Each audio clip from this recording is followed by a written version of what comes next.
राधे राधे दोस्तों, सभी को राधे राधे। मेरी तरफ से एकादशी मैया की जय, बाके बिहारी लाल की जय। मैं हूँ अंजना। आज मैं लेकर आई हूँ योगिनी एकादशी की व्रत कथा, जो आप लोग चलते चलते भी सुन सकते हैं। जो माताएं बहनों ने व्रत रखा है वो लोग व्रत का कहानी सुन सकते हैं व्रत की। और आज मैं आपके सामने लाई हूँ आज का जो व्रत का, आज की जो एकादशी का नाम है वो है योगिनी एकादशी। दोस्तों, मैंने पिछली बार आपको निर्जला एकादशी की कहानी सुनाई थी।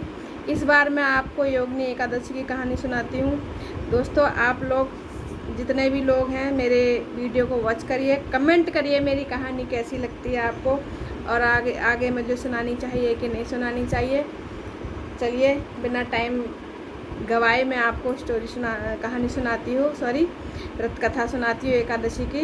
राधे राधे सबको। बाके बिहारी लाल की जय, एकादशी मैया की जय, विष्णु भगवान की जय, लक्ष्मी मैया की जय। आज की है कहानी, आज की एकादशी का नाम है प्रबोधनी एकादशी। चलिए मैं स्टार्ट करती हूँ। युधिष्ठिर ने पूछा, वासुदेव, आषाढ़ के कृष्ण पक्ष में जो एकादशी होती है उसका क्या नाम है? क्या उसका वर्णन कीजिए प्रभु। भगवान श्री कृष्ण कहते हैं, नृपश्रेष्ठ राजा जी, आषाढ़ के कृष्ण पक्ष की जो एकादशी होती है उसका नाम योगिनी है। बड़े बड़े पातकों को नाश करने वाली है। संसार सागर में डूबे हुए प्राणियों के लिए ये सनातन मौका है, नौका का समान ये है।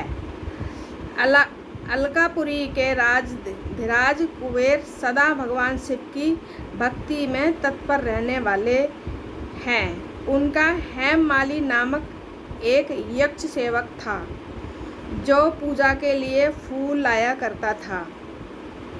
हेममाली जो था उसकी पत्नी का नाम विशालाक्षी था।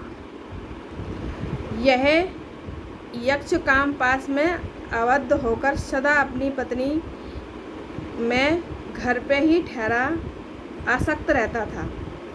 एक दिन हेमामाली मानसरोवर से फूल लाकर अपने घर में ही ठहर गया। पत्नी के प्रेम बस पास में खोया रह गया, अतः कुबेर जी के भवन में ना जा सका। इधर कुबेर मंदिर में बैठकर शिव जी की पूजा कर रहे थे और पूजन करने के लिए उन्होंने दोपहर तक फूल आने की प्रतीक्षा की। जब पूजा का समय व्यतीत हो गया तो यक्षराज कुपित होकर सेवकों से कहा, यक्षो दुरात्मा, हेममाली क्यों नहीं आया?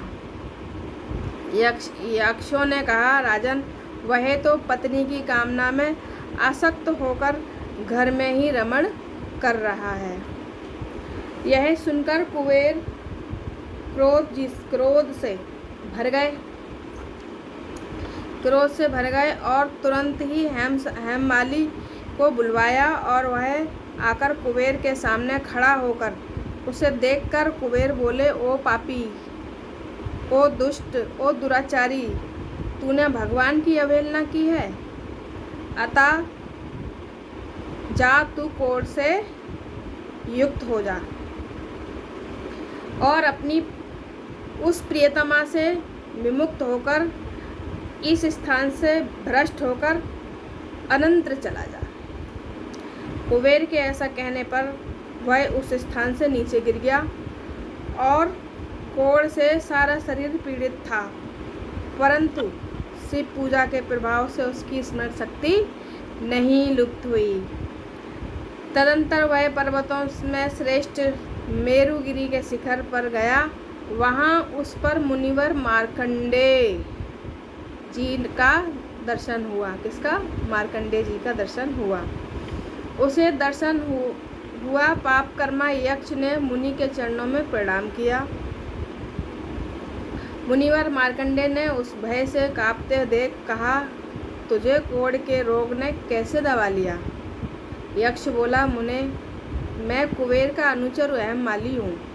मैं प्रतिदिन मानसरोवर से फूल लाकर शिव पूजा के समय कुबेर को दिया करता था।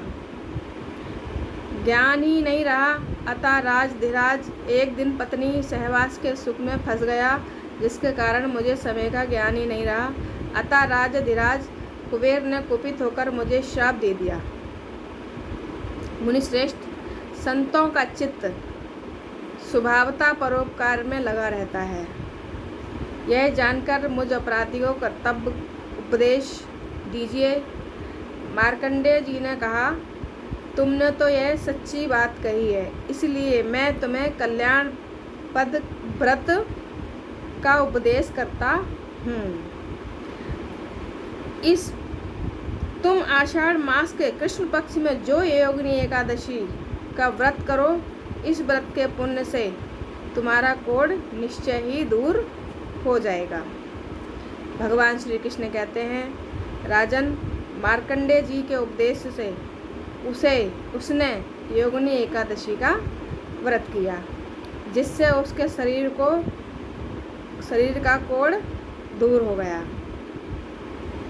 उस उत्तम व्रत का अनुष्ठान करने पर वह पूर्ण सुखी हो गया। बोल एकादशी मैया की जय। नरश्रेष्ठ, यह योगिनी का व्रत ऐसा पुण्यशाली है कि 88,000 ब्राह्मणों को भोजन कराने से जो फल मिलता है, वही फल योगिनी एकादशी के व्रत करने से मनुष्य को मिलता है। वही फल योगिनी महान पापों को शांत करने वाली और महान पुण्य फल देने वाली इस महात्म्य को पढ़ने और सुनने से मनुष्य सब पापों से मुक्त हो जाता है। बोल एकादशी मैया की जय। ओम नमो भगवते वासुदेवाय। श्री कृष्ण गोविंदाय नमः। बोल बाके बिहारी लाल की जय। बोल राधा रानी की जय। आप लोगों को दोस्तों कैसी लगी मेरी कहानी? मैं आपके सामने अपनी कहानी व्रत कथा प्रस्तुत हुई हूँ लेकर। आप कमेंट करके ज़रूर बताइए। मेरे चैनल लाइक करिए, सब्सक्राइब कर लीजिए। Thank you so much. बोल बाके बिहारी लाल की जय। सभी लोगों को राधे राधे। सभी लोगों को राधे राधे।